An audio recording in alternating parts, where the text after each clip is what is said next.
प्रतिनिधी रौनक कुकडे यांनी ते पाहूया।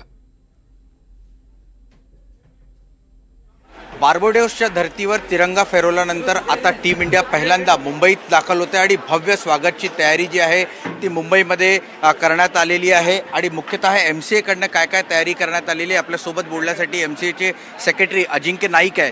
सर, स्वागत आहे NDTV मराठीमध्ये। जोश तर खूप दिसतोय, जोश हाय दिसतोय, काय काय तयारी आहे आणि कशा स्वरूपाचं स्वागत असणार आहे?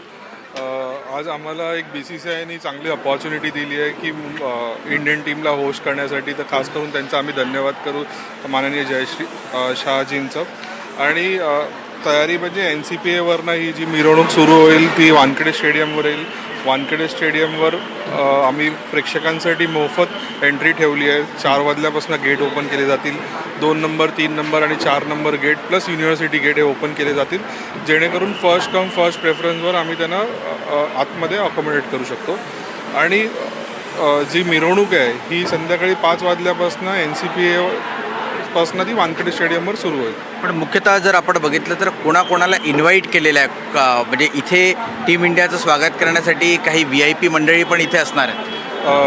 आमचे BCCIचे जे सचिव आहेत जय शहाजी ते स्वतः येणार आहेत, त्यांची पूर्ण ऑफिस बेअर टीम सगळे इकडे असतील।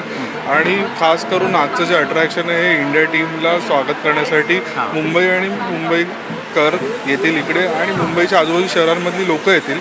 आजचं अट्रॅक्शन आणि एक्सपिरियन्स करण्यासाठी आज हा जो जनसागर जो जमला आहे, आज तुम्ही गर्दी इकडे म्हणजे 3 वाजल्यात आणि गर्दी बाहेरची बघतायत, ती हा आजचा ऐतिहासिक दिवस म्हणून हा नोंद होईल।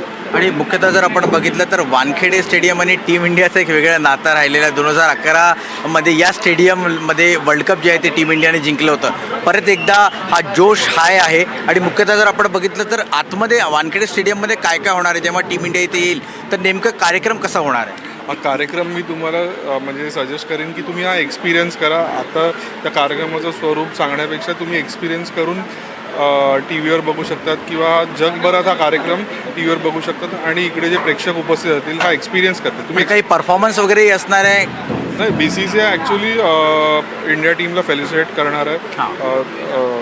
तर मी तुम्हाला सजेस्ट करेन की तुम्ही एक्सपिरियन्स करा हा कार्यक्रम। बरं, ठीक आहे। सध्या अजिंक्य नाईक हे आपले पत्ते उघडायला तयार नाही आहेत। त्यांचं म्हणणं आहे की तुम्हाला एक्सपिरियन्स करायची गरज आहे। मी दाखवतो, ही ती बस आहे ज्यामधनं ही विजयी परेड जी आहे ती निघणार आहे। आपण बघू शकता की पूर्ण बसला खूप सुंदररित्या अशा स्वरूपात पोस्टरनी सजवण्यात आलेलं आहे। आणि खास करून ही बस आजच्या दिवसासाठी तयार करण्यात आलेली आहे, पूर्ण रॅपअप करण्यात आलेलं आहे। कमी कालावधीत जेव्हा BCCIने MCA कडे ही जबाबदारी सोपवली त्यानंतर लगेच या स्वरूपाची ही सगळी तयारी जी आहे ती करण्यात आलेली आहे। आणि आपण बघू शकता की या फोटोमध्ये ज्या पद्धतीचा उत्साह वर्ल्ड कप जिंकल्यानंतर टीम इंडियाचा पाहायला मिळाला, तशाच स्वरूपाचा उत्साह जो आहे तो फॅन्समध्ये अजून देखील पाहायला मिळतो। त्यामुळे एक जबरदस्त अशा स्वरूपाचा दिवस आजचा असणार आहे। सगळे पोलीस ऑफिशियल्स देखील इथे उपस्थित आहेत, कारण झेड सिक्युरिटीमध्ये टीम इंडियाचं स्वागत मुंबईमध्ये केलं जाणार आहे। त्यामुळे पोलीस यंत्रणा देखील पूर्णपणे इथे सज्ज पाहायला मिळत आहे। कॅमेरा पर्सन संदेश भाईकर सोबत रौनक कुकडे, NDTV मराठी, मुंबई।